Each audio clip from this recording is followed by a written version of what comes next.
premisas básicas que se suelen evidenciar, estudiar, repasar, conocer, cuestionar en el primer curso de Derecho Civil que tienen los alumnos de la Pontificia Universidad Católica del Perú, que es Institución de Derecho Privado 1. Así que desde ya advierto, aviso, pongo en conocimiento de que la idea es tratar de repasar algunos de los tópicos que a lo largo del curso que se lleva en Institución de Derecho Privado 1 se aborda. Así que no voy a ser muy incisivo, por ejemplo, sobre alguna categoría que tuviese un mal diseño legislativo al interior del Código Civil o alguna legislación que incida sobre las instituciones estudiadas en el interior de este curso, sino que más bien lo que deseo es describir un panorama general sobre todas estas instituciones. Entonces, vamos a comenzar. Bien, los temas que se me han pedido abordar el día de hoy son 4 muy concretos. Yo he alterado un poquito el orden, he creído conveniente abordar primero las situaciones y relaciones jurídicas, para luego pasar, como diría Yosimar, al protagonista de esta linda historia, que es el sujeto de derecho, principalmente el concebido y la persona natural. Vamos a hablar sobre la capacidad de las personas naturales y vamos a terminar con algunas anotaciones sobre las personas jurídicas que también dentro del marco jurídico peruano vienen siendo sujetos de derecho. Entonces, vamos a ir por la idea principal. ¿Bien? Los profesores italianos, ya extintos, lastimosamente, Torrente y Schlesinger, hacían una separación muy importante sobre 2 conceptos, sobre grupo humano y sociedad organizada. Estos 2 profesores mencionaban que no era lo mismo un grupo humano que una sociedad organizada. ¿Por qué? Porque había un elemento que permitía alejarlos. Es decir, si es que faltaba este elemento, sencillamente grupo humano y sociedad organizada no tenían ningún tipo de similitud. Existía un elemento que permitía acercar a ambos y confundirla. Es decir, estaremos solo frente a un grupo humano si a este grupo humano le falta un ordenamiento jurídico. El grupo humano, por el contrario, se transformará en una sociedad organizada si y solo si existe un ordenamiento jurídico. Entonces, la aspiración de todo grupo humano para convertirse en una sociedad organizada los lleva a crear un conjunto de normas que de alguna u otra manera reglamenten los distintos estadios de su vida y de su vida en relación, sobre todo. Ese conjunto de normas es lo que se conoce como ordenamiento jurídico. La sociedad organizada, entonces, es el grupo humano que tiene para sí un ordenamiento jurídico, reglas que determinan los alcances de sus comportamientos en su vida de relación social. Por eso es que los profesores italianos, repito, Torrente y Schlesinger, mencionaban en su manual que el sistema de reglas mediante el cual es organizada una determinada colectividad, un determinado grupo humano, mediante el cual se disciplina y se dirige el desenvolvimiento de la vida social, constituye un ordenamiento jurídico. El ordenamiento jurídico es este cúmulo de reglas, que es la base que sostiene la sociedad organizada. Teniendo en claro esta idea, la pregunta que surge inmediatamente es cómo este ordenamiento jurídico organiza el grupo humano, cómo es que alcanza a cumplir su misión, su finalidad, su función. Pues para realizar ello se tienen que tener en cuenta, ustedes deben tener en cuenta 3 conceptos principales. 2 que podríamos denominar, hasta los 3 diría yo, prejurídicos, es decir, no necesariamente surgen a partir del estudio de la disciplina jurídica, sino que son coloquialmente conocidos. Incluso otras ciencias sociales también se encargan de estudiar.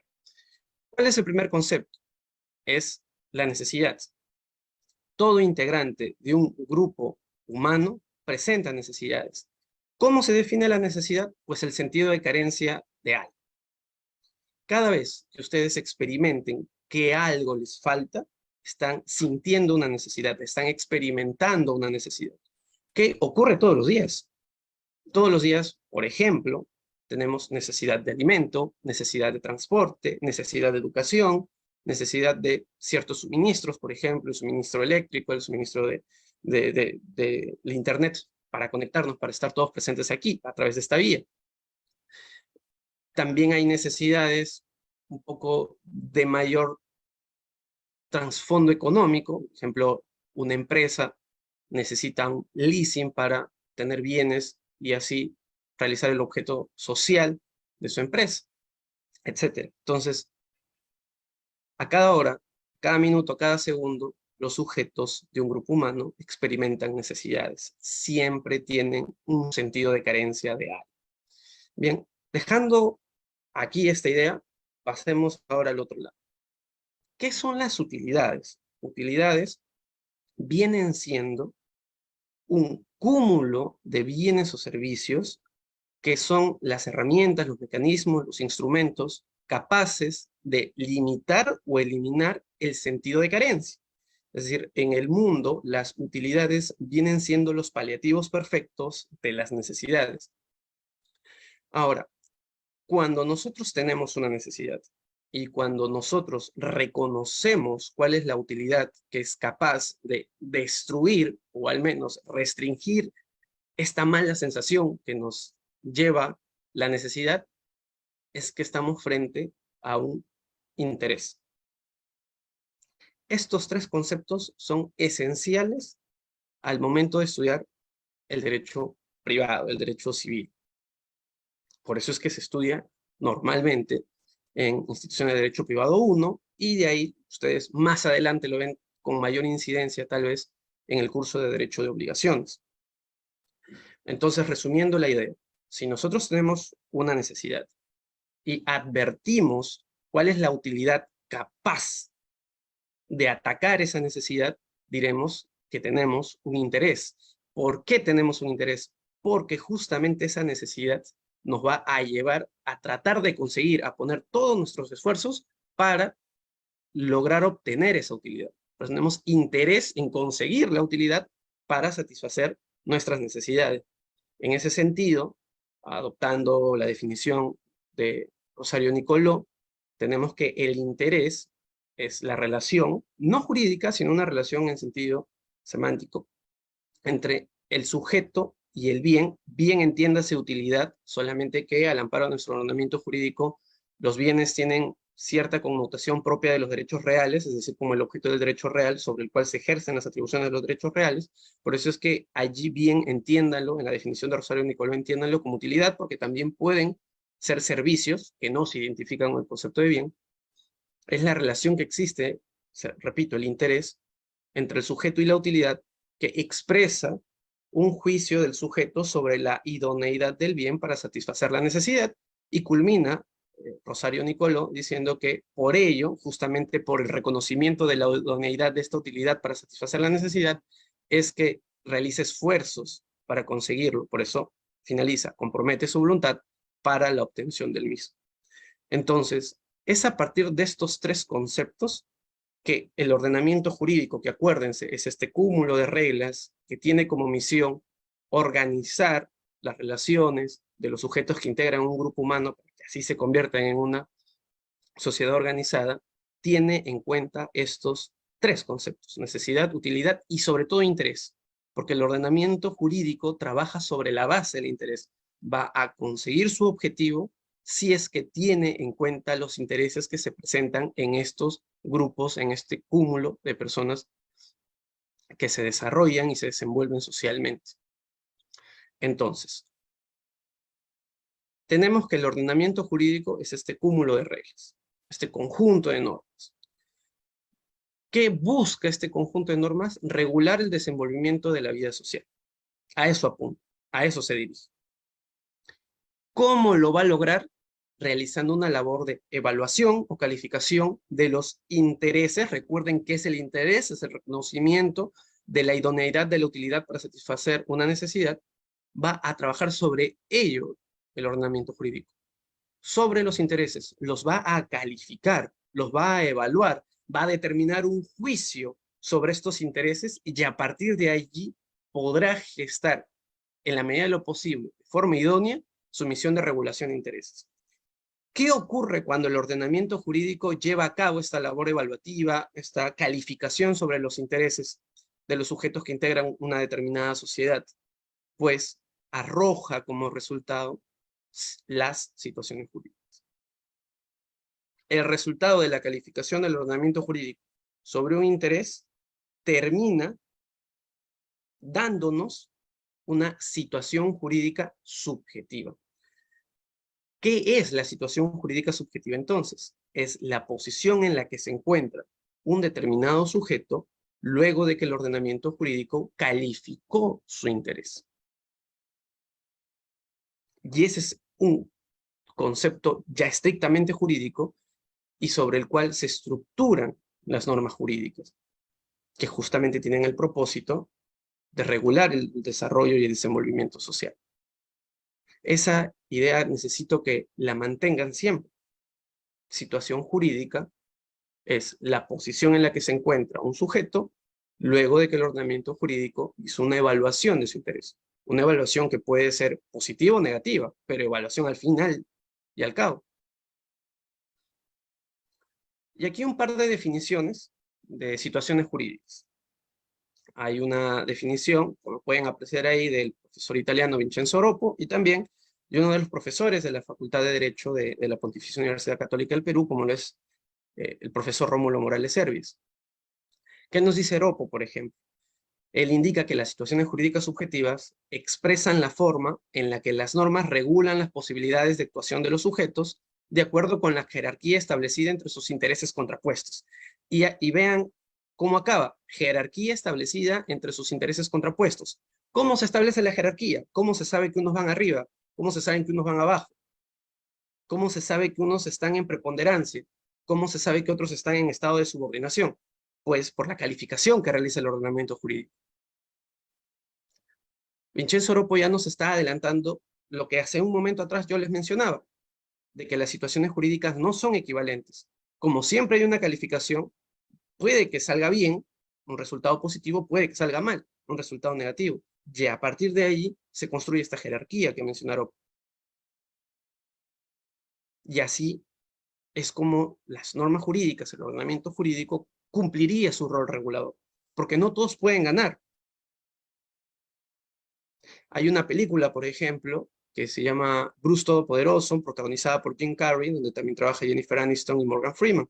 Y también está Steve Carell. De hecho, él protagoniza la 2. Pero en Bruce Todopoderoso, en la película, en la número 1, hay un pequeño pasaje en donde Bruce, realizando sus labores de Dios, porque Dios le entregó sus poderes, hace que todos ganen la lotería.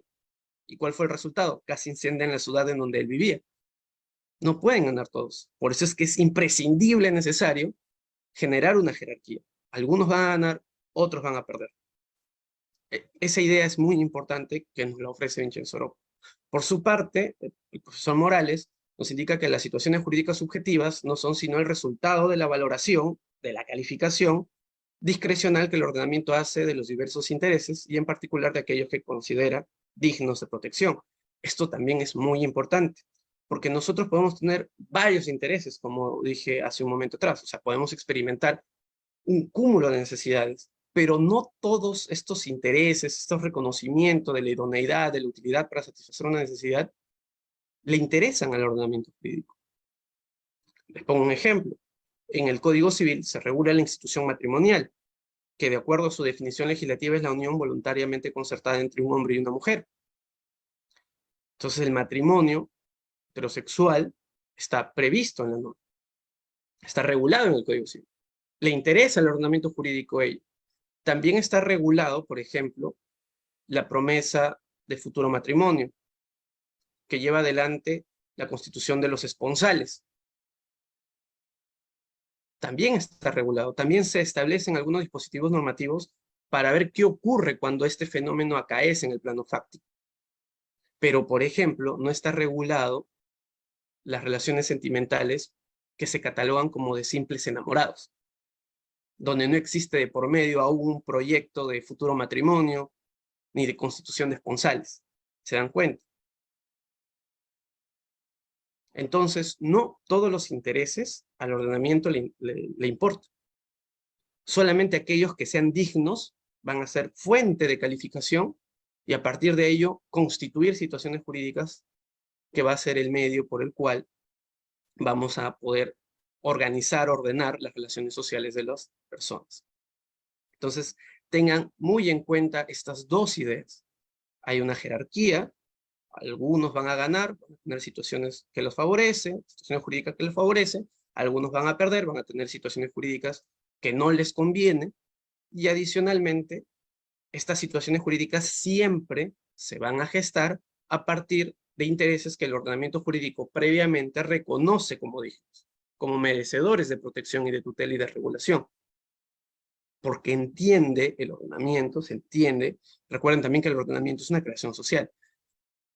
Pero quienes forjan este ordenamiento, estas reglas, eso ya depende de las fuentes, va a tener muy en cuenta qué es lo que se necesita para tener una organización plena, en la medida de lo posible, porque nada es absoluto. Bien. Ahora, vamos a incidir sobre este asunto de las jerarquías, que nos mencionaba Vincenzo Rocco. Ustedes ya saben que la calificación de un interés te arroja una situación jurídica subjetiva. El resultado de la evaluación de un interés es la situación jurídica subjetiva. Y también les decía, a propósito de la jerarquía, de que en algunas circunstancias la calificación va a ser positiva y en otro tanto negativas. ¿Qué va a diferenciar a la una de otra? Evidentemente, como su propio nombre lo indica, las positivas te va a dar una posición de supremacía. Te va a poner arriba.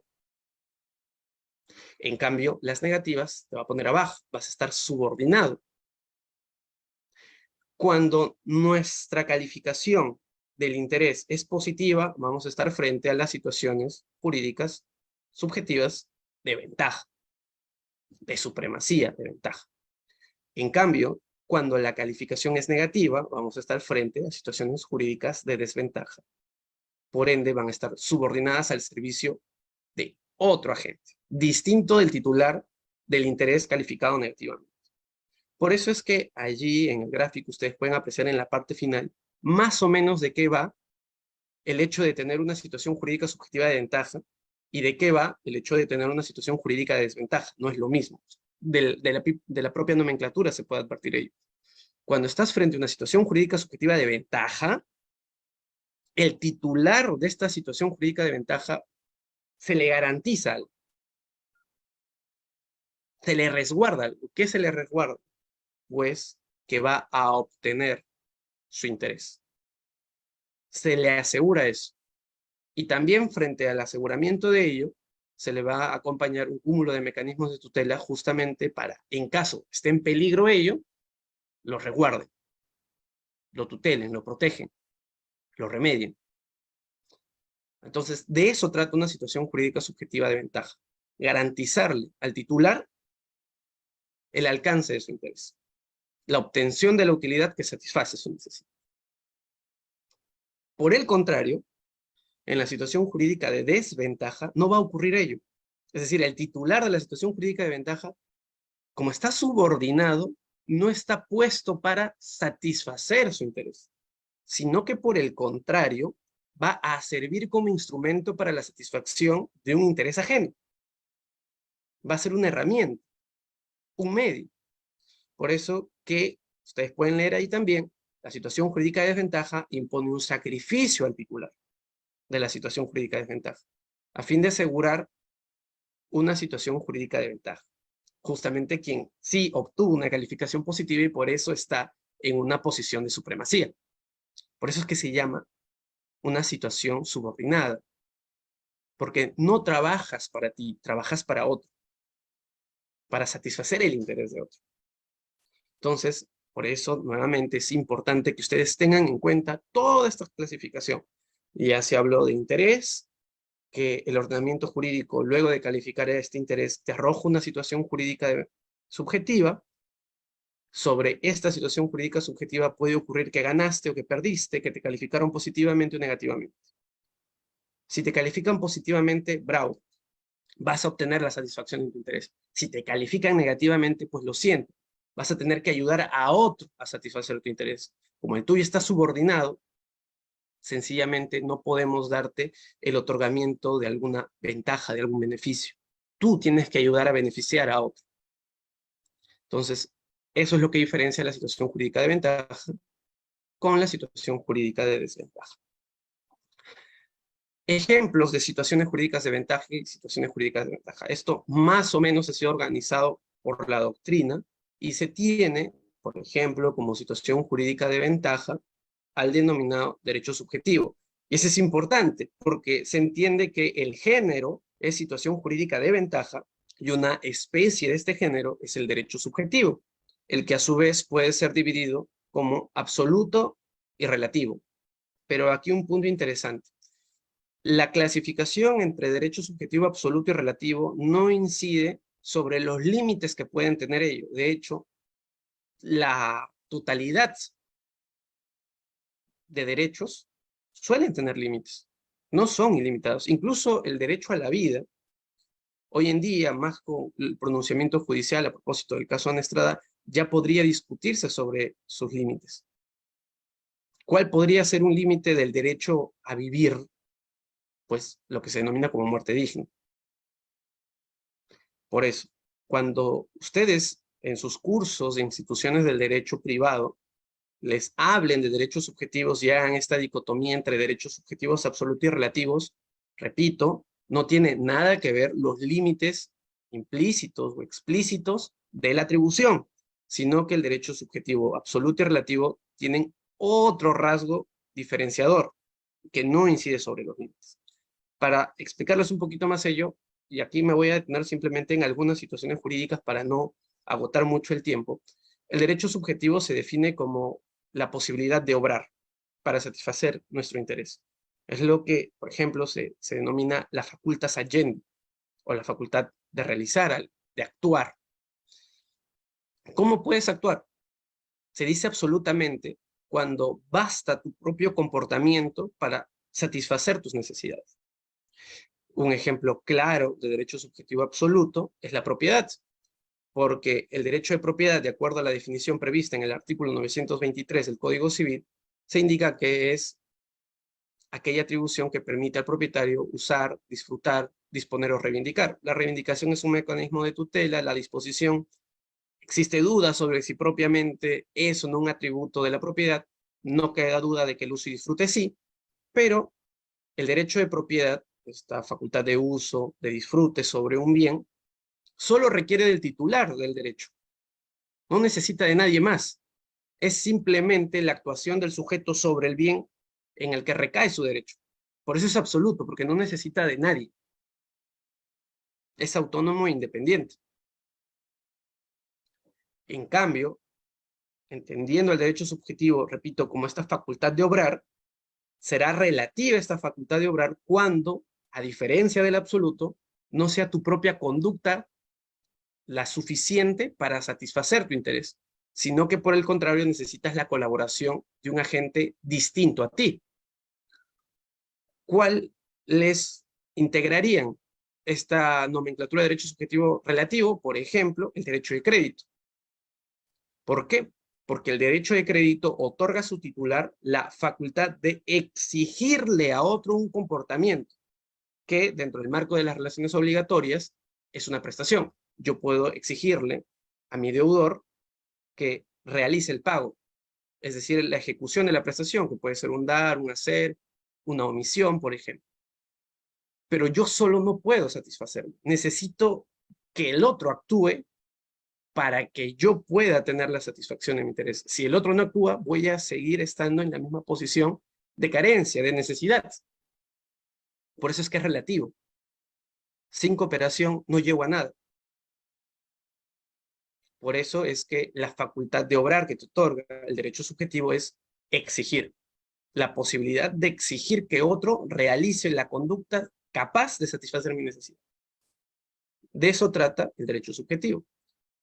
Ahora, recuerden que las situaciones jurídicas de ventaja, al encontrarse en supremacía, normalmente requieren de una situación jurídica de desventaja que, al estar subordinada, empuje la concreción de esta situación jurídica subjetiva de ventaja.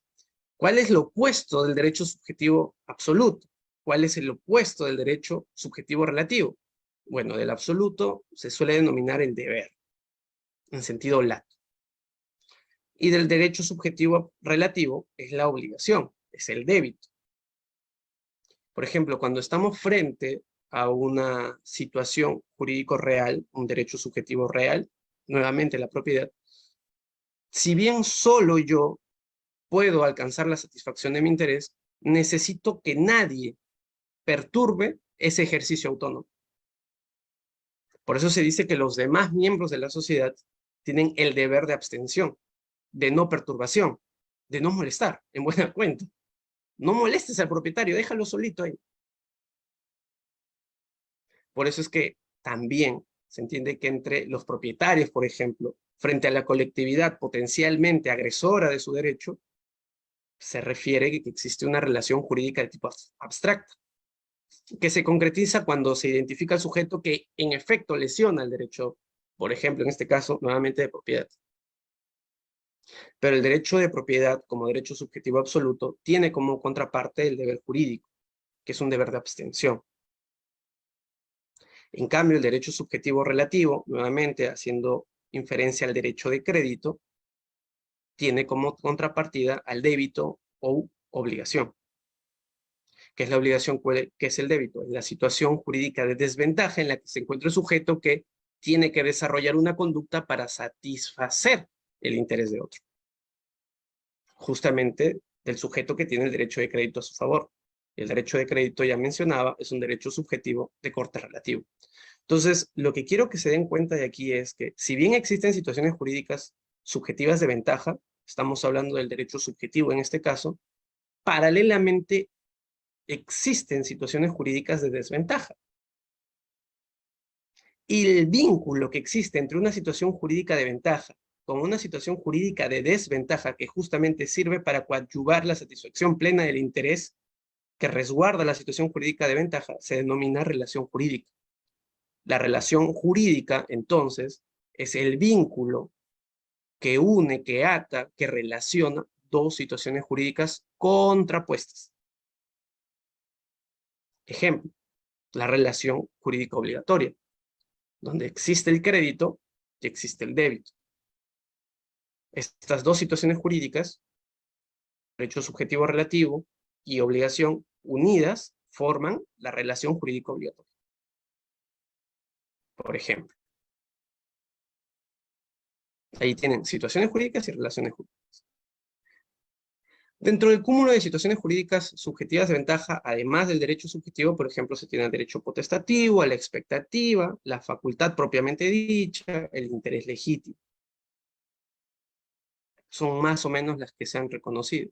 En situaciones jurídicas de desventaja, adicionalmente del deber y de la obligación, también tienen, por ejemplo, el estado de sujeción, que es lo opuesto al derecho potestativo, y tienen, por ejemplo, la responsabilidad, que es la posición en la que se ubica el sujeto que va a experimentar consecuencias negativas por haber llevado adelante un comportamiento infractor de una regla jurídica. También existen situaciones jurídicas que son un poco más difíciles de enmarcar en uno u otro grupo, como la carga.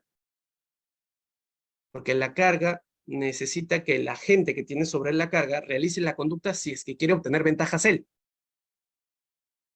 Si es que yo quiero beneficiarme con lo que me asegura la carga, yo tengo que llevar adelante el comportamiento que subyace en la carga. En el derecho potestativo, por ejemplo, yo puedo actuar frente a otro sujeto sin que ese otro sujeto pueda generar algún tipo de resistencia a mi actuación. Y precisamente el sujeto que no puede reaccionar frente a mi actuación se encuentra en estado de sujeción. Entonces, el vínculo que existe entre el derecho potestativo y la sujeción también es una relación jurídica, pero no de tipo obligatoria, por ejemplo. Lo que quiero que de aquí se rescate es de que el ordenamiento jurídico, si va a calificarte positivamente, teniendo en cuenta tu interés, te puede otorgar un derecho subjetivo, absoluto relativo, te puede quizás no entregar un derecho subjetivo, pero sí un potestativo. Tal vez ni uno ni lo otro, sino que te van a dar una expectativa o tal vez una facultad o un interés legítimo. Eso va a depender de la posición en la que tú te encuentres al momento de que el ordenamiento jurídico evalúe tu interés. También, si considera que tu interés no merece supremacía, sino subordinación, te colocará algún tipo de situación jurídica de desventaja. Te podrá poner un deber, abstente, te podrá imponer una obligación, actúa a favor de otro, te podrá poner una sujeción, quédate quieto y no vas a poder alterar absolutamente nada de lo que realice el titular del derecho potestativo, o se te va a imputar algún tipo de responsabilidad. Si causas un daño de tipo civil, si cometes un ilícito penal, pues tu responsabilidad evidentemente va a ser penal, incluso si es que gestas una tentativa. También puede haber responsabilidad administrativa. Entonces, siempre el interés calificado por el ordenamiento jurídico te va a arrojar en la mayor o menor medida a alguno de estos casos, de ventaja o de desventaja. ¿Correcto? Entonces, dicho todo ello, la idea que nos queda es que el ordenamiento jurídico busca generar disciplina social. Recuerden, el ordenamiento jurídico asegura el paso del grupo humano a una sociedad organizada. Si no existe ordenamiento jurídico, nos quedaremos como grupo humano y no nos vamos a organizar.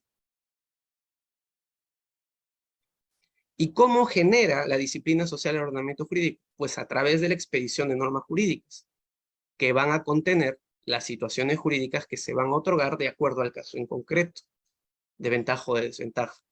Y ustedes ya saben más o menos cuáles son y un poquito de qué consisten. Definitivamente no puedo entrar a tallar en cada una de las situaciones jurídicas porque nos tomaría mucho tiempo. Por eso es que se repasa eso comúnmente en los cursos que ustedes llevan a partir del derecho privado. Uno, dos, y en obligaciones, básicamente. Bien, entonces, aquí vean la definición de Paulo Gall. Los seres humanos, que son la base de la sociedad, para obviar una serie de inconvenientes y por el contrario, para generar una mayor certeza sobre sus vínculos, por eso es que se organiza,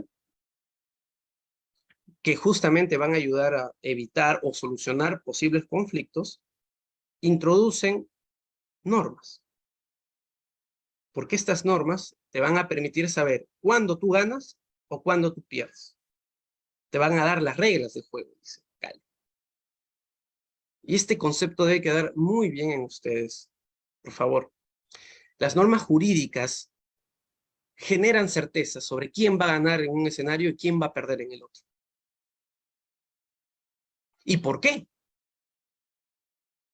Así que a través del ordenamiento jurídico uno ya puede predecir, en mayor o menor medida, justamente para eso estamos nosotros, los abogados, y ustedes que son futuros abogados o abogadas, para saber, dependiendo del caso concreto, dependiendo los hechos que se hayan presentado en el plano de la realidad, cómo podría armarse un caso y anticipar si se va a ganar o se va a perder. No en pocas ocasiones ustedes van a enfrentar, tal vez si se dedican a la defensa libre, a un cliente que les diga, doctor, ¿y cuántas probabilidades hay de que gane? Doctora, ¿me asegura el triunfo? ¿Cuánto de porcentaje podría decir? De alguna u otra manera, nosotros al ver los hechos ya podemos ir proyectando, haciendo un diagnóstico sobre quién ganaría y quién perdería. Eso te da el ordenamiento jurídico, certeza sobre los derechos y la forma en cómo estos derechos se desarrollan para evitar así conflictos. Pero dense cuenta de todo esto que se habla de los seres humanos. Son los seres humanos los que integran la sociedad. Sin seres humanos no puede haber sociedad. Y si no hay sociedad, o grupo humano, mejor dicho, no puede afirmarse la existencia del ordenamiento jurídico. Por eso, es que existe este adagio, ubi homo, ibi societas, ubi societas, ibi ius, ergo, ubi homo, ibi ius. ¿Qué quiere decir? Si hay hombre, hay sociedad. Si hay sociedad, hay derecho. Por lo tanto, si hay hombre, en el término amplio de la palabra, si hay ser humano, mejor dicho, habrá derecho. Entonces, es el hombre, en sus relaciones sociales, el que busca la gesta de un ordenamiento jurídico, de normas que regulen su comportamiento y su desenvolvimiento frente a otros. Es importante ser ubi homo, ibi societas, ubi societas, ibi ius, ergo, ubi homo, ibi ius. Si hay hombre, hay derecho. Si hay hombre en sociedad, hay derecho. Para ser una sociedad, necesitamos. Te va a regular las conductas, los comportamientos. Entonces, como los seres humanos no pueden no relacionarse, es prácticamente un fenómeno imposible de no verificarse, es decir, siempre existe relación social, siempre existen relaciones humanas. La consecuencia de este fenómeno, de que necesitamos de otros, de que necesitamos vincularnos, una consecuencia de ello es que se establezca un conjunto de normas que regulen estas situaciones, estas relaciones. La característica propia de los seres humanos es su vinculación con los demás. Este elemento determina por sí la necesidad del derecho, la necesidad de un ordenamiento jurídico, la necesidad de normas. Entonces, al final, si nos damos cuenta, es la presencia del ser humano el que determina la creación a través de sus relaciones sociales del derecho. El ser humano. Dense cuenta que ya, dejando de lado el tema de situaciones jurídicas, ya nos vamos acercando al análisis del protagonista de todo ello, todo esto. Entonces, este es el resumen. Hay un ordenamiento jurídico, ese conjunto de normas, y apuntan a la persona humana. ¿Por qué apunta a la persona humana? Porque la persona humana es un actor social. No escapa de ello. Siempre necesita el contacto de los demás. Entonces, la pregunta que surge ahora, a partir de un reconocimiento previo, es el siguiente. El ser humano, como es el centro de la sociedad y a la vez el centro del derecho, se puede decir que el ser humano es un sujeto de derecho. ¿Por qué? Porque el sujeto de derecho es el centro de imputaciones de situaciones jurídicas. Por eso es que creí conveniente comenzar con situaciones jurídicas. Una vez que ustedes ya saben que es una situación jurídica y entienden a raíz de por qué se forja, es que entienden por qué el ser humano es un sujeto de derecho. Las situaciones jurídicas están para el sujeto de derecho. Al ser humano, que es sujeto de derecho, se le imputan estas situaciones jurídicas a partir de la evaluación de su interés, en el caso concreto. Porque siempre va a estar tendiente a relacionarse con los demás. Entonces, el ser humano es un sujeto de derecho. ¿Y eso qué significa? Que va a ser un centro de imputación de situaciones jurídicas. No obstante ello, la pregunta que surge, y esa es la que, con la que comencé a exponer esta lámina, es si es que solamente existe una forma de actuación social de los seres humanos. Ya les dije que los seres humanos se relacionan, pero la pregunta es, ¿se relacionan solamente de una forma o existen varias formas de relacionarse? ¿Por qué es importante responder esta pregunta? Porque, de ser el caso, el ser humano, dependiendo, repito, de la forma en la que actúa socialmente, podría generar distinto tipo de manifestaciones de sujetos de derecho, pero todos ellos como centros de imputación de situaciones jurídicas, es decir, de derechos, deberes, obligaciones y demás. Va a depender de la forma de actuación de los seres humanos en que se van a ir creando sujetos de derecho, centros de imputación de situaciones jurídicas. En el ordenamiento jurídico peruano se han reconocido, o mejor dicho, no se discute de que existan 4 sujetos de derecho. El primero es el concebido. El segundo es la persona natural. El tercero es la persona jurídica. Y al final tenemos a los entes no personificados, es decir, entes que no llegan todavía a ser personas jurídicas, pero que igual se los califica como sujetos de derecho. ¿Qué quiero decir? Que el concebido, la persona natural, la persona jurídica y el ente no personificado son centros de imputación de situaciones jurídicas. ¿Por qué? Porque en cada uno de ellos existe una forma de actuación del ser humano, en el fondo. Siempre, siempre, tal vez me estoy equivocando en la palabra, mayormente tal vez, debiese ser, mayormente se comprende que la estructura del sujeto de derecho tiene como base a un ser humano. ¿Por qué digo esto? Porque si bien el concebido es el ser humano no nacido, el que está en su primera etapa de desarrollo, si bien la persona natural ya es el ser humano nacido, si bien la persona jurídica es este conglomerado de seres humanos que persiguen un fin o propósito común, si bien este ente no personificado también es un grupo de seres humanos, pero que todavía no llega a constituirse propiamente como personas jurídicas, si bien en todos ellos existen seres humanos, si se dan cuenta sobre la espalda, bueno, en el concebido de persona natural, de hecho se identifica con el ser humano, solamente que en momentos distintos de la evolución de la vida, en la persona jurídica hay seres humanos y en el ente no personificado hay seres humanos.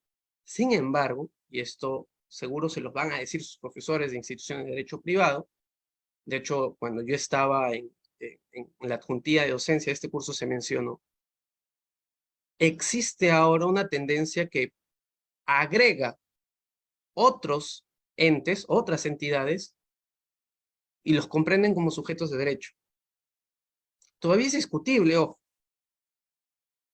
Por ejemplo, en un imponente libro nacional, como es el del profesor Juan Espinosa Espinosa, dedicado al derecho de las personas, se establece en el tomo 1, cuando justamente estudia los sujetos de derecho, que los patrimonios mancomunados, como por ejemplo lo sería una sociedad de gananciales, que es uno de los regímenes que surge a partir de la celebración del matrimonio, o el que cae implícito cuando se constituye una unión de hecho, de acuerdo al artículo 326 del Código Civil, este patrimonio mancomunado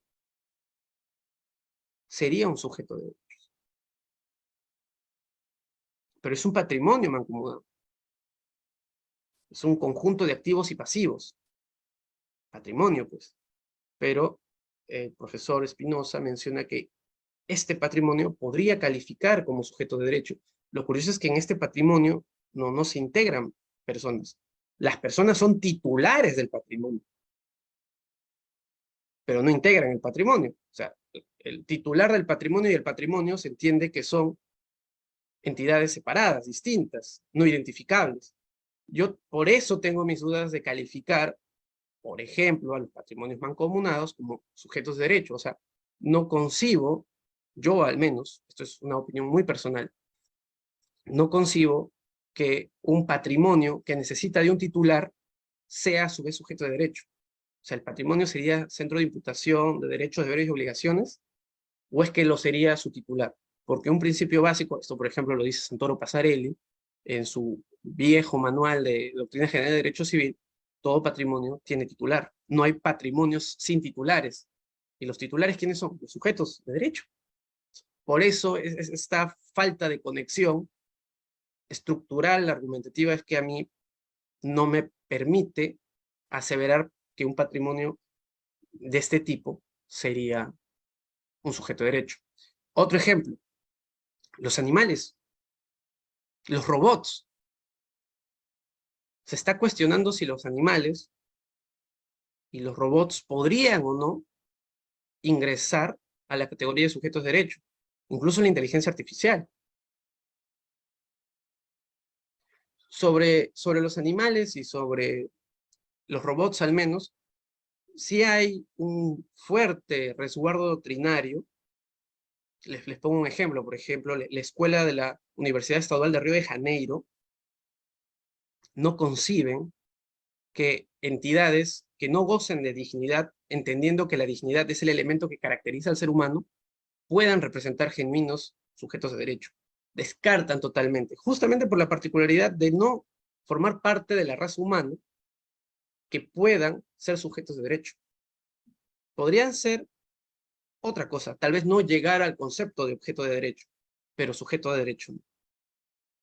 Entonces, repito, en el ordenamiento jurídico, estas cuatro entidades, concebido, persona natural, persona jurídica y ente no personificado, son sujetos de derecho, sí lo son. Están ahí previstas. Hay categorías, entidades, que se discute su acceso. Ejemplo, repito, patrimonios, por ejemplo, un patrimonio mancomunado como las sociedades gananciales, los animales, los robots, incluso inteligencia artificial. Hay casos muy curiosos. En algún momento entrarán este grupo denominado sujeto de derecho. Tal vez ya no hablaremos cuando ello ocurra sobre sujetos de derecho, sino más bien de otra circunstancia, de otra nueva categoría para hacerlos acceder. Si el concepto sujeto de derecho subyace de la persona humana, se entiende que aquello no humano no podría integrar. Entonces, esos son unos desafíos que se nos presenta a raíz de la evolución de las relaciones sociales, que implícitamente también están los avances tecnológicos. Pero estos cuatro son reconocidos como sujetos de derecho en el sistema peruano, sin duda. Lo demás puede ser discutido. Bien, concentrémonos ahora en los dos primeros sujetos de derecho. Vayamos al artículo 1 del Código Civil. Se indica lo siguiente, es una redacción poco amigable, pero que igual logra transmitirse cierta idea. La persona humana es sujeto de derecho desde su nacimiento. Es decir, el ser humano, a partir de su nacimiento, es una persona, y como persona sujeto de derecho. No obstante, el segundo párrafo dice lo siguiente, o prescribe lo siguiente, mejor dicho. La vida humana comienza desde la concepción. El concebido es sujeto de derecho, nuevamente, aquí ya nos están afirmando que el concebido, el prenacido, ya es sujeto de derecho, ya es un centro de imputación de derechos, deberes y obligaciones, para todo cuanto le favorece. Sin embargo, lean la última parte, la atribución de derechos patrimoniales está condicionada a que nazca vivo. Entonces, a partir de este artículo, reconocemos al nacido, a la persona natural, que ya nació, como sujeto de derecho.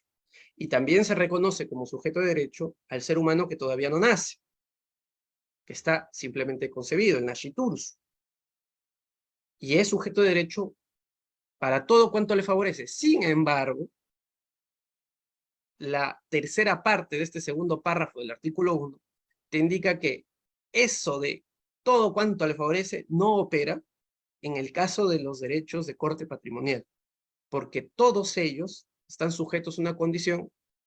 ¿Y cuál es esa condición? ¿Cuál es ese futuro, hecho futuro incierto?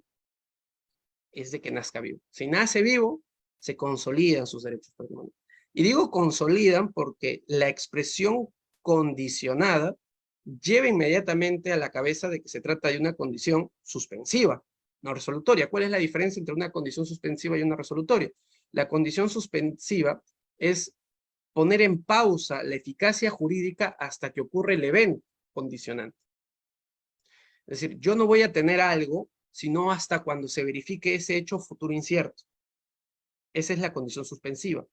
La condición resolutoria, por el contrario, es yo tengo los efectos jurídicos, yo ya me estoy beneficiando con los efectos jurídicos, con las consecuencias jurídicas, y cuando ocurre el hecho futuro incierto, es que voy a perder esas consecuencias.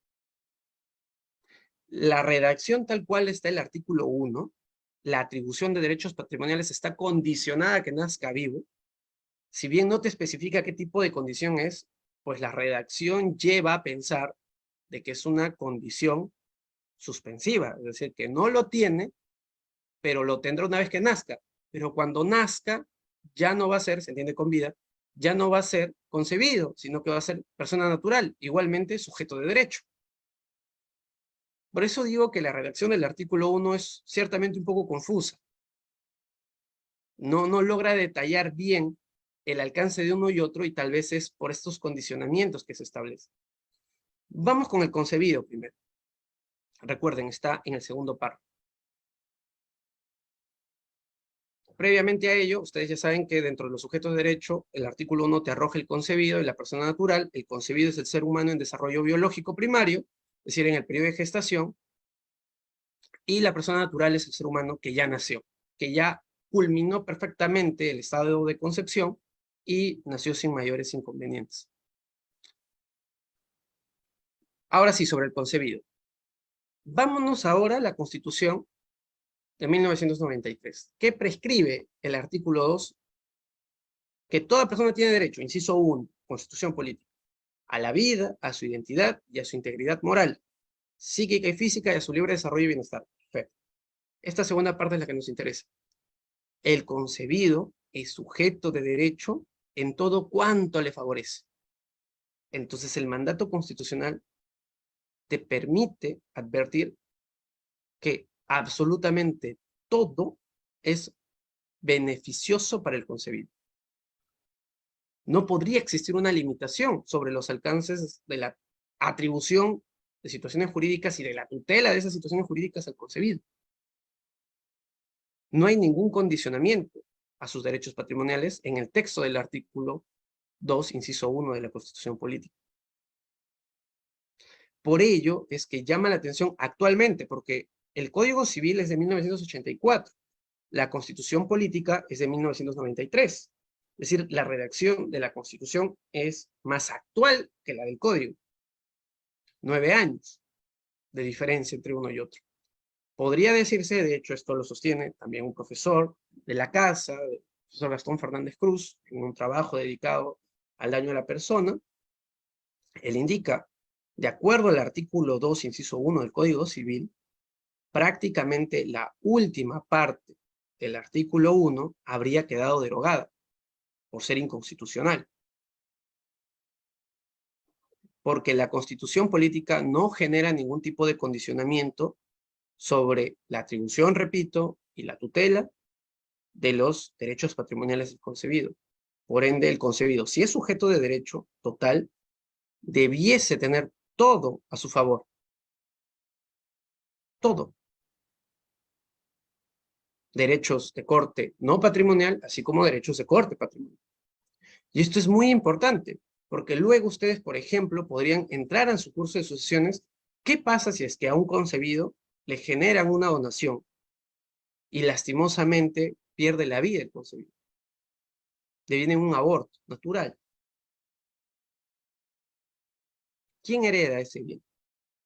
¿Sus padres? Bueno, de acuerdo a la codificación civil peruana, los padres son herederos de sus hijos, los ascendientes son herederos de sus descendientes. Pero si el derecho patrimonial, en este caso la obtención de una propiedad a través de un contrato de donación, está condicionada a que nazca vivo y nunca nació vivo, entonces nunca integró este bien donado al patrimonio del concebido, se generan ese tipo de problemas, se generan ese tipo de dificultades. Por eso es que el redactor del artículo 1, el ya desaparecido y querido profesor Carlos Fernández Cesarego, señalaba que esa condición en verdad era resolutoria, no suspensiva, para salvar al concebido. O sea, no, el condicionamiento de sus derechos patrimoniales en verdad es resolutoria, sí los tiene, y culmina cuando nace. Ah, pero cuando nace, como ya no existe ningún tipo de condicionamiento, ya todas las atribuciones sí son beneficiosas para él, porque ya es persona natural. ¿Se dan cuenta? Por eso es importante tener a la vista estas dos opiniones. Fernández Cesarego dice es una condición resolutoria. Y la opinión del profesor Gastón Fernández Cruz es esta tercera parte del segundo párrafo del artículo 1 ya es inconstitucional, porque está estableciendo un condicionamiento a los derechos patrimoniales del concebido cuando el artículo 2, concretamente en su inciso 1, no deja espacio para ello. El concebido es sujeto de derecho en todo cuanto le favorece. Esos son problemas que ustedes van a ver en instituciones de derecho privado. Discutir sobre el alcance de los derechos del concebido. Y también otras cosas propias del concebido. A veces no da tiempo, porque involucra, es un tema muy delicado. ¿Cuáles son algunos de estos temas delicados? Por ejemplo, permisión de algunas técnicas anticonceptivas. Recuérdense de la denominada píldora del día siguiente. ¿Eso no abortiva? Pues depende de la connotación temporal que tengamos para calificar el surgimiento del concebido.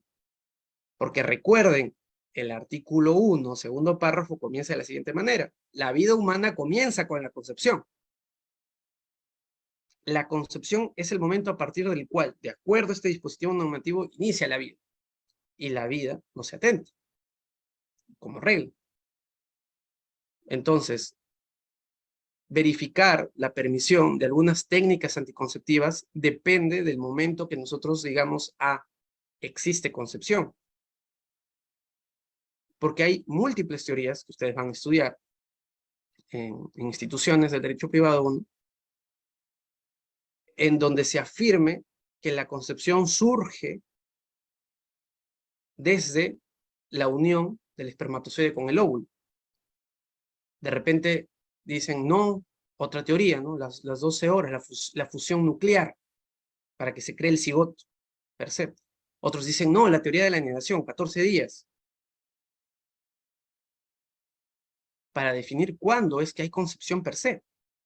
Porque, repito, la concepción determina el inicio de la vida humana.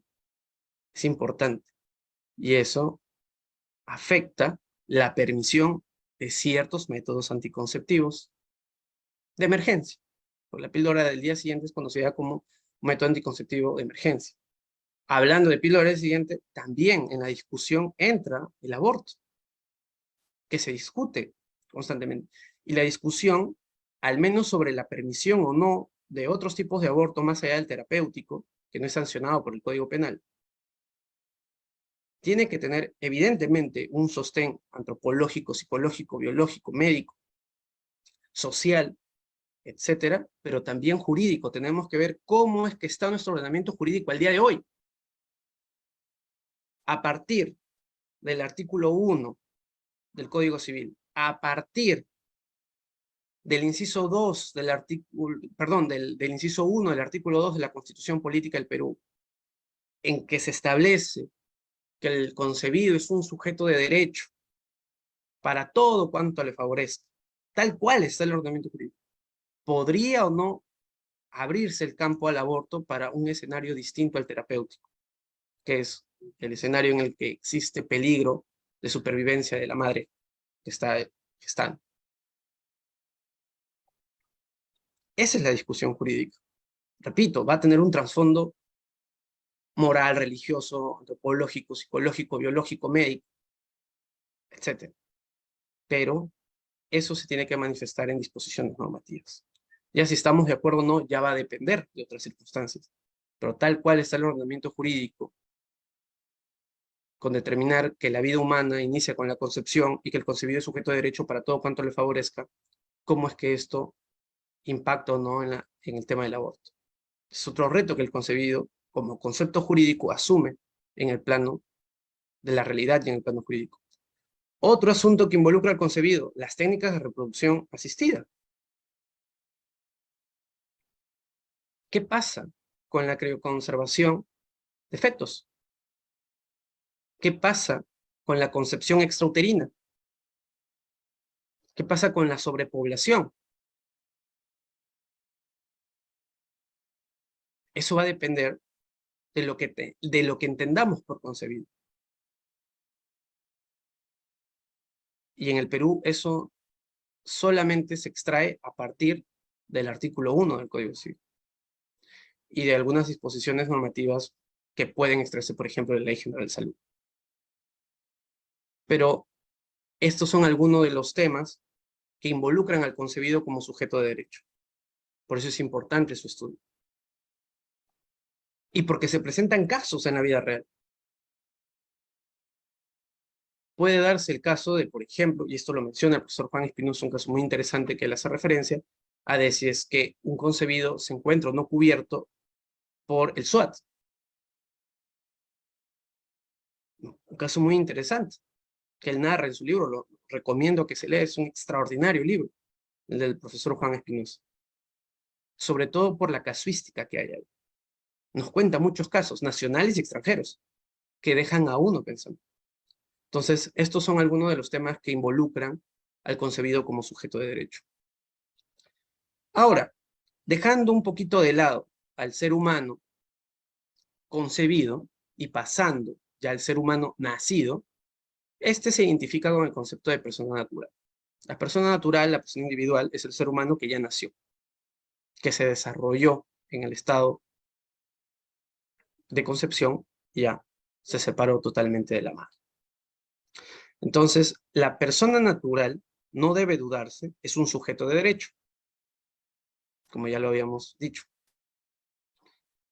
¿Qué significa que sea sujeto de derecho? Que tiene capacidad jurídica. El ser sujeto de derecho denota per se y propiamente tener capacidad jurídica. ¿Por qué? ¿Qué es la capacidad jurídica? Es la capacidad reconocida por el ordenamiento para ser titular de situaciones jurídicas. Y el ser humano nacido es un centro de imputación. Por eso es que la subjetividad jurídica, el ser sujeto de derecho, se identifica plenamente con la capacidad jurídica. Son las dos caras de una misma moneda, es lo mismo. Ser sujeto de derecho significa ser capaz jurídicamente, porque voy a tener la potencialidad de conseguir situaciones jurídicas, derechos, deberes, obligaciones, expectativas, legítimo interés, etc. Pero el concepto capacidad jurídica, que repito, se identifica con el concepto de sujeto de derecho, de subjetividad jurídica, no es lo mismo que otro concepto que también involucra la palabra capacidad, que es la capacidad de ejercicio. Capacidad jurídica, subjetividad, no es lo mismo que capacidad de ejercicio. ¿De dónde se extrae esta dicotomía? Del actual artículo 3 del Código Civil. Acá debo hacer hincapié que el artículo 3 del Código Civil no siempre tuvo esta redacción. Esta redacción la tiene a partir de septiembre del año 2018, cuando entró en vigencia el Decreto Legislativo 1384, cuya misión principal fue gestar un cúmulo de disposiciones normativas atendiendo a regular la posición que ocupaban las personas con discapacidad en sus relaciones como ciudadanos, en sus relaciones de derecho civil. Entonces, este artículo 3, si ustedes tienen, por ejemplo, un texto anterior a septiembre de 2018, no va a tener este texto, esta redacción. Va a tener otra muy diferente. Pero la actual redacción del artículo 3 del Código Civil es la siguiente. Toda persona tiene capacidad jurídica para el goce y ejercicio de sus derechos. Segundo párrafo. La capacidad de ejercicio, ¿qué quiere decir? No la de goce, solo puede ser restringida por ley. Y allá abajo se hace el agregado importante, ¿no? Las personas con discapacidad tienen capacidad de ejercicio en igualdad de condiciones en todos los aspectos de su vida. Esa fue la misión principal del Decreto Legislativo 1384, criticado también, tal vez por su falta de organicidad. No se duda de que tuvo un propósito noble, que justamente radicó en el hecho de darle un reconocimiento cabal y pleno a las personas que presentan algún tipo de discapacidad física, intelectual o sensorial. No se hace crítica a la misión en el Decreto Legislativo 84. Se hace crítica esencialmente a su estructuración, a cómo se materializó la búsqueda de ese objetivo, de resguardo, de darle un reconocimiento a las personas con capacidad. Pero, a partir del artículo 3, su primer párrafo y la primera oración de su segundo, se da uno cuenta de que la capacidad jurídica no es lo mismo que la capacidad de ejercicio. Toda persona tiene capacidad jurídica para el goce, capacidad jurídica o capacidad de goce, y ejercicio. Si es que hay una ahí, se entiende que son dos elementos diferentes, porque están copulativos, pues. La persona tiene capacidad de goce o jurídica y capacidad de ejercicio. Y solo la capacidad de ejercicio, de acuerdo al segundo párrafo del artículo 3 del Código Civil, puede ser restringida por ley. Y nada más que por ley. Pero, ¿qué es la capacidad de ejercicio? Ya sé que es capacidad jurídica. La capacidad jurídica es la subjetividad jurídica, el poder ser un centro de imputación de situaciones jurídicas, de ser sujeto de derecho. Pero entonces, ¿qué es la capacidad de ejercicio? Ya sé que puede ser restringida, ya sé que es diferente a la capacidad jurídica, pero ¿de qué va la capacidad de ejercicio? Bueno, pues, nuevamente, vayamos a Aropo y al profesor Espinosa. La capacidad de ejercicio, nos indica Aropo, es la capacidad de determinar con la misma voluntad las propias situaciones jurídicas. ¿Qué nos indica Espinosa? La capacidad de ejercicio es la aptitud que se tiene para poner en actuación por sí mismo los derechos, deberes que comprenden las relaciones jurídicas. ¿Qué es la capacidad de ejercicio? Si nosotros partimos por el hecho de que todo sujeto de derecho tiene capacidad jurídica, se entiende que tiene situaciones jurídicas, de ventaja o de desventaja. Por ejemplo, puede tener derechos, puede tener potestades, puede tener expectativas, también puede tener obligaciones, puede encontrarse en un estado de sujeción, puede tener cargas. Ahora, eso ya es capacidad de ejercicio. Perdón, capacidad jurídica. ¿Qué significa la capacidad de ejercicio? Que el titular de todo este cúmulo de situaciones jurídicas, por actividad propia, las pueda desenvolver. La capacidad de ejercicio es la posibilidad de desarrollar, de poner en marcha el contenido de las situaciones jurídicas del cual soy titular, por el hecho de ser sujeto de derecho. Si por sí mismo el sujeto puede materializar sus situaciones jurídicas, es porque tiene reconocida su capacidad de ejercicio. Por el contrario, si el sujeto no pudiese desarrollar por sí mismo el contenido de sus situaciones jurídicas, entonces no tendría capacidad de ejercicio. ¿Cuál es la regla? El artículo 3 nuevamente nos indica. Toda persona, todas, tienen la capacidad de ejercicio para el goce y el ejercicio de sus derechos. Todos. Esa es la regla. ¿Cuál es la excepción? Cuando un dispositivo normativo te dice no la jurídica, no la de goce, solo la de ejercicio. La de ejercicio, es decir, para que tú solo desarrolles tus situaciones jurídicas, en algunos escenarios te pueden restringir esa situación. ¿Va a depender de la discapacidad que pueda tener una persona? Ya no.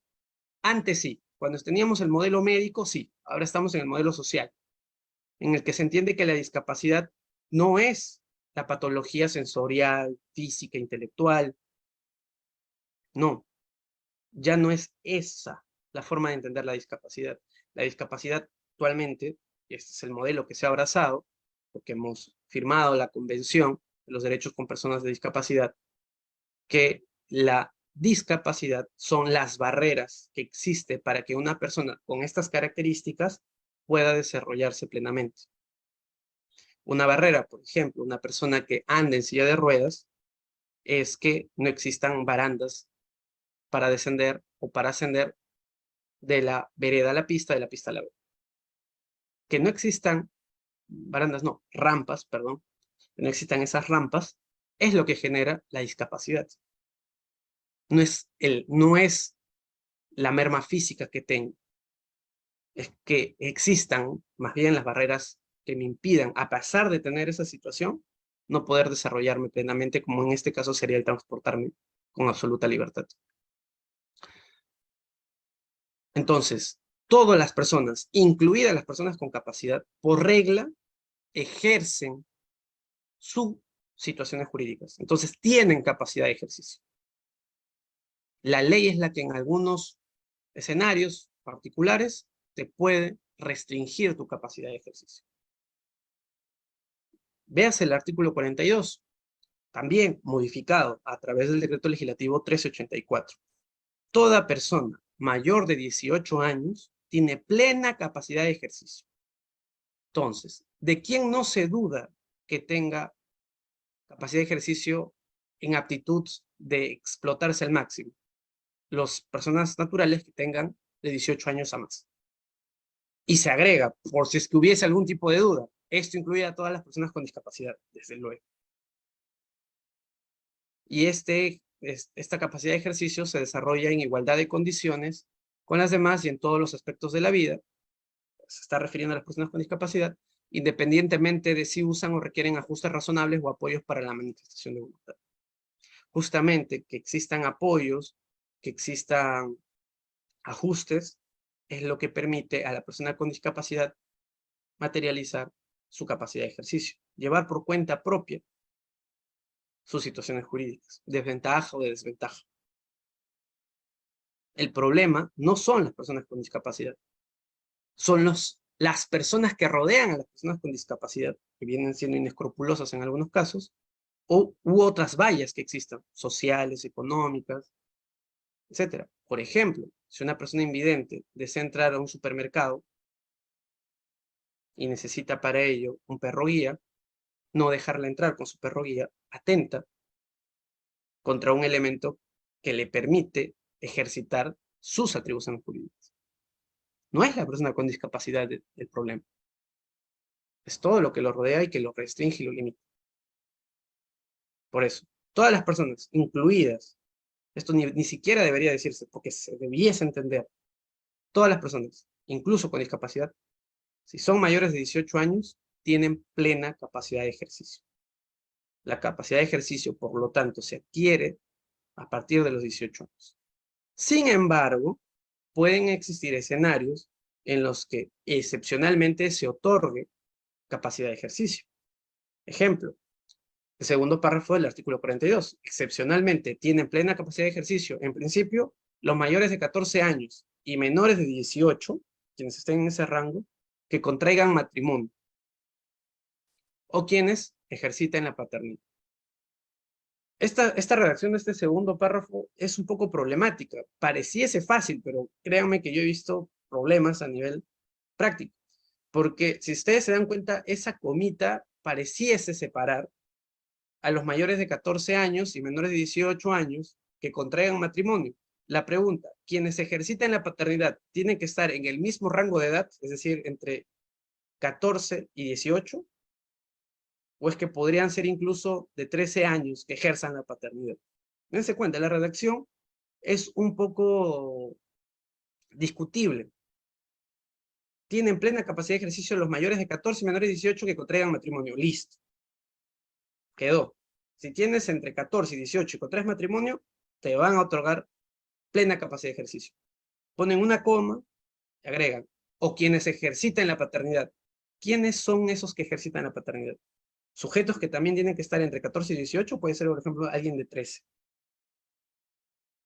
En un caso en el que una persona, un adolescente, de acuerdo a la definición del Código del Niño y Adolescente, un adolescente, quien tiene 13 años es un adolescente,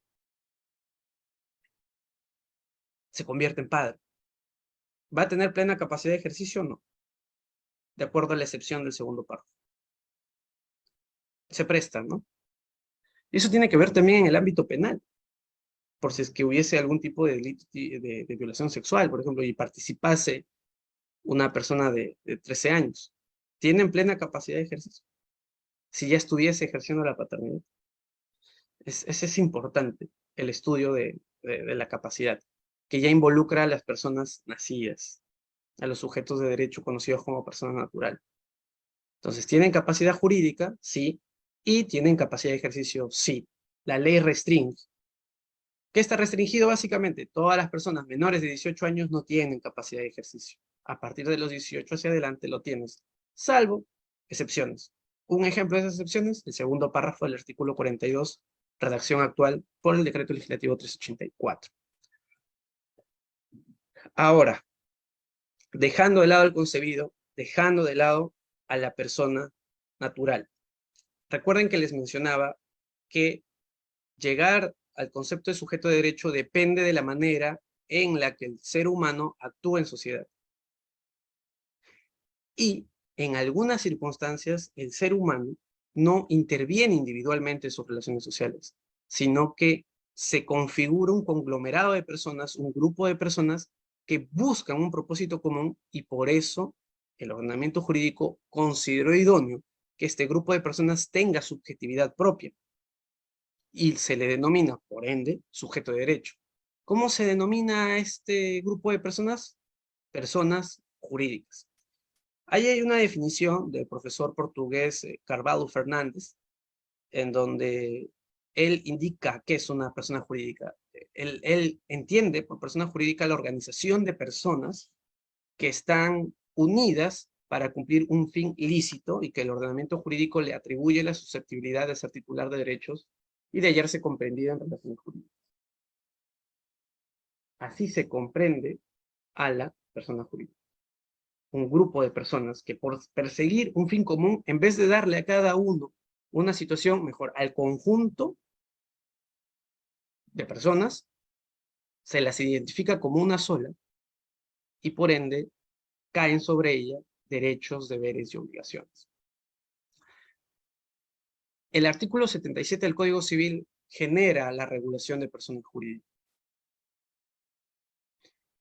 ¿Cuándo hay una persona jurídica? El primer párrafo te lo establece. La existencia de la persona jurídica depende de su inscripción en el registro respectivo, en el registro de personas jurídicas que está en SUNARP, la Superintendencia Nacional de Registros Públicos.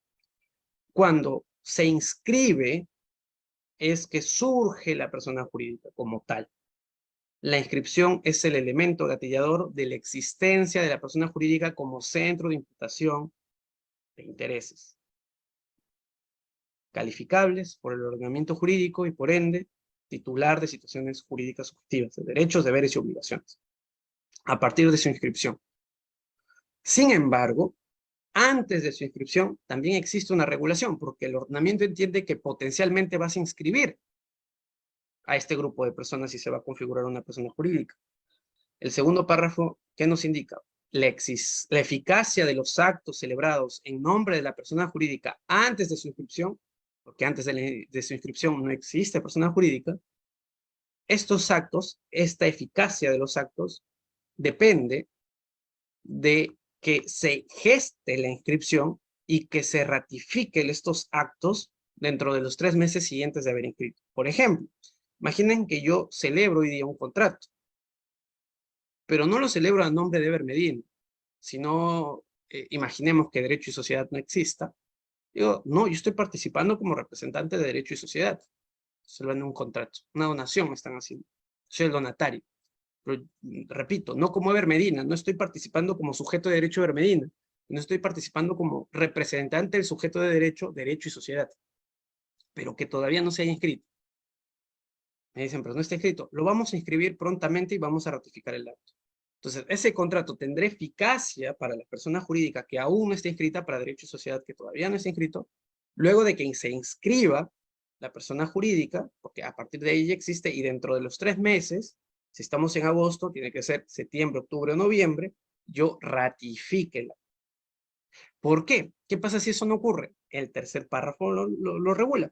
Si la persona jurídica no se constituye o habiéndose constituida, no se ratifican los actos realizados en nombre de ella, en este caso los que realicé yo en el ejemplo, quienes lo hubieran celebrado, Eber Medina, son ilimitada y solidariamente responsables frente a terceros, es decir, frente al donante, yo sería responsable, porque prácticamente él quiso donarle no a Eber Medina, sino a Derecho y Sociedad, pero nunca constituimos la persona jurídica, o a pesar de que la constituimos y la inscribimos, nunca se ratificó el acto dentro del periodo establecido por el segundo párrafo del artículo 77, que son 3 meses.